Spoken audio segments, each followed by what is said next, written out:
3 weeks ago, something strange happened in East Oakland. No breaking news alert, no social media announcement, no banners hanging from the ceiling saying everything must go. Just a simple piece of paper taped to the front door of a Walmart. The paper looked rushed, like someone wrote it in a hurry. It said, "Closed permanently." Inside the store, the shelves were already empty. Shopping carts were still sitting near the entrance. The lights were on, but the people were gone. Employees didn't get advance notice. Customers didn't get an explanation. The store simply vanished overnight. One day, it was open. The next day, it was history. And here's the part that should make you pause for a second. This isn't just one Walmart. This is happening quietly across California right now. Target, CVS, Walgreens, Whole Foods, big names that once felt permanent are suddenly disappearing from neighborhoods. These are stores people depend on for food, medicine, school supplies, baby formula, and everyday survival. So the question becomes very simple but very serious. Why are America's largest retailers abandoning one of the richest markets in the world? And more importantly, what happens to the people who are left behind when those doors close? Stay with me, because once you understand what's really happening, you'll realize this isn't just about business. It's about communities, stability, and access to basic life necessities. What's up, everyone? Welcome back to the channel. My name is Ronaldo. On this channel, we don't just repeat headlines. We slow things down and look at what the news actually means for real people living real lives. Today's story isn't about Wall Street profits or stock prices. It's about neighborhoods changing quietly while most people aren't paying attention. It's about families who wake up one morning and suddenly have no place nearby to shop. If you live in California, shop in California, or care about someone who does, this story matters to you. Over the past year and a half, California has watched its biggest retailers shut down location after location. Walmart closed several stores with almost no public explanation.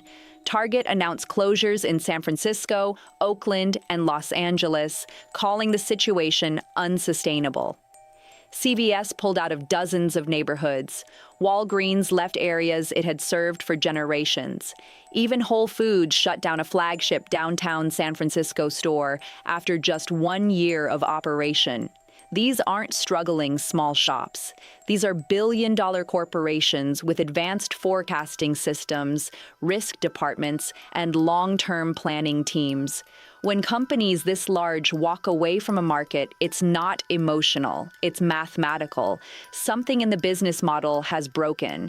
The closures started in major cities: San Francisco, Oakland, Los Angeles, Sacramento.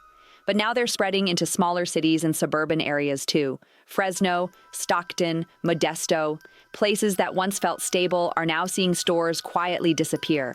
Some employees found out through corporate emails. Some heard through the local news. Some showed up for work expecting a normal shift, and instead found locked doors and dark windows. No meeting, no farewell, just silence. When a big store closes, many people think, "I'll just go somewhere else." But in many neighborhoods, there is no somewhere else. Those Walmarts and Targets weren't just stores. They were grocery suppliers, pharmacies, job providers, and community anchors. When they disappear, experts use a term called a food desert. A food desert means people must travel long distances just to buy basic necessities like milk, bread, medicine, diapers, or shampoo. If you own a car, it's inconvenient. If you don't, it changes your life. Think about elderly residents who can't drive. Think about parents with 3 kids and no transportation.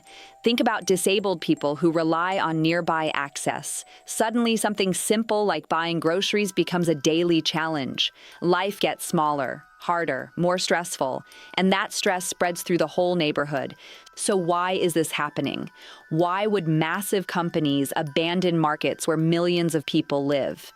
Behind closed doors, retail executives are telling a different story than what appears in press releases. Publicly, companies talk about business challenges and changing conditions. Privately, they talk about numbers that no longer work. California stores in many areas have become financially impossible to operate, and 5 powerful forces are crashing together at the same time. The first force is organized retail theft. This is not a teenager stealing candy from a shelf.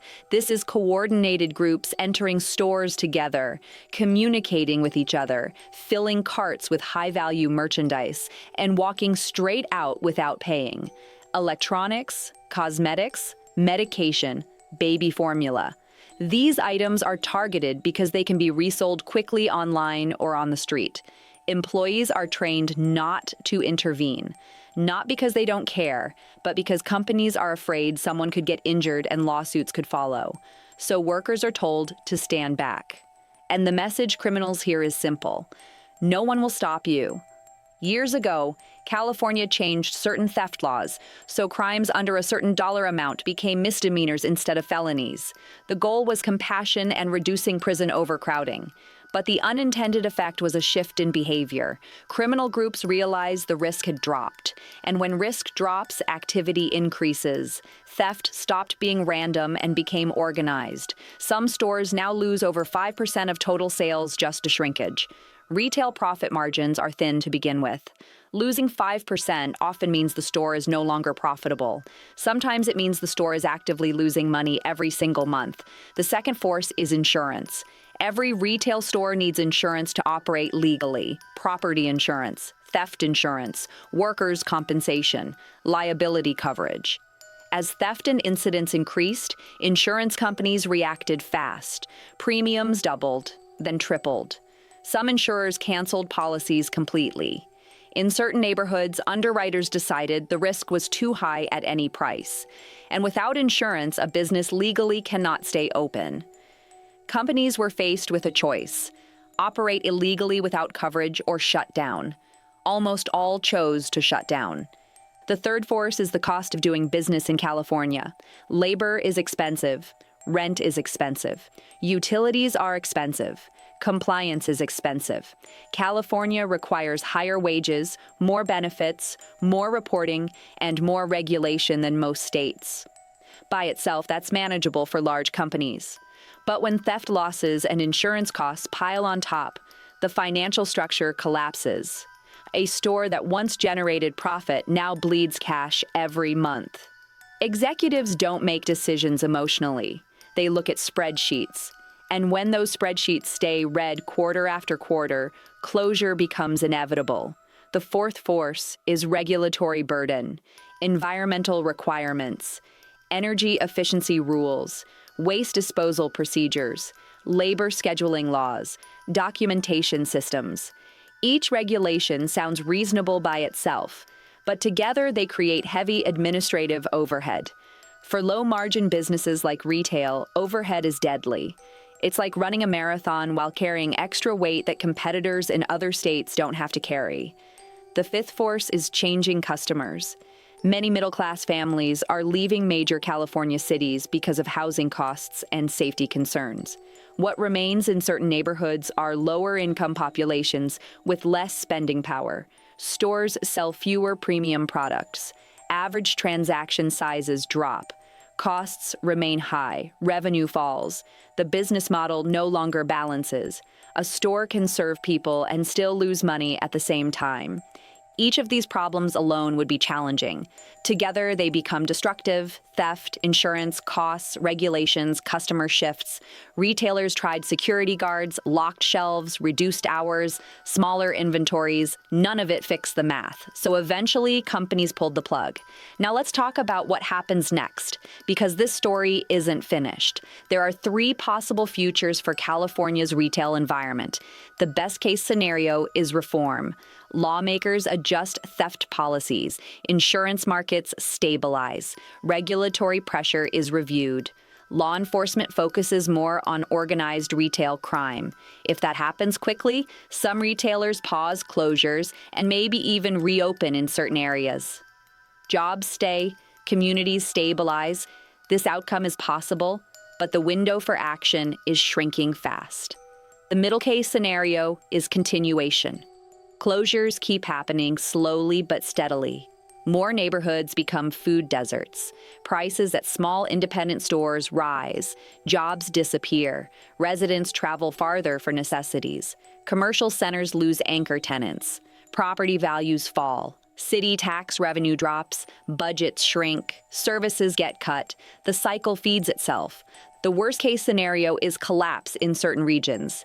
Entire districts lose major retailers. Shopping centers sit empty. Banks face losses on commercial property loans. Employment drops sharply. Families drive 30 or 40 minutes for groceries and medicine. Delivery services stop serving high-risk zip codes. Wealthier residents adapt using online shopping. Poorer residents get stranded. This isn't imaginary. Other American cities have experienced similar breakdowns before. Once retail infrastructure disappears, rebuilding takes decades, if it happens at all.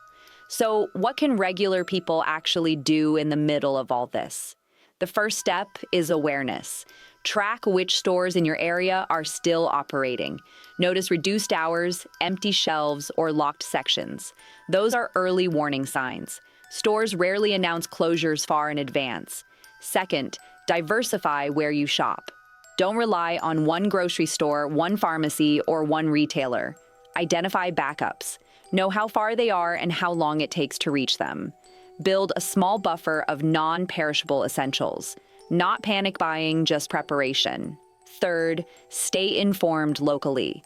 City council meetings, county boards, and community forums matter. Businesses listen when residents organize. Your voice has more power than you think. Fourth, support businesses that remain committed to your neighborhood. Local stores may cost a bit more, but they reinvest locally and employ people nearby. Where you spend your money influences which businesses survive. Fifth, plan for vulnerable people. Elderly neighbors, disabled relatives, families without transportation. Help them think through alternatives for groceries, prescriptions, and daily needs.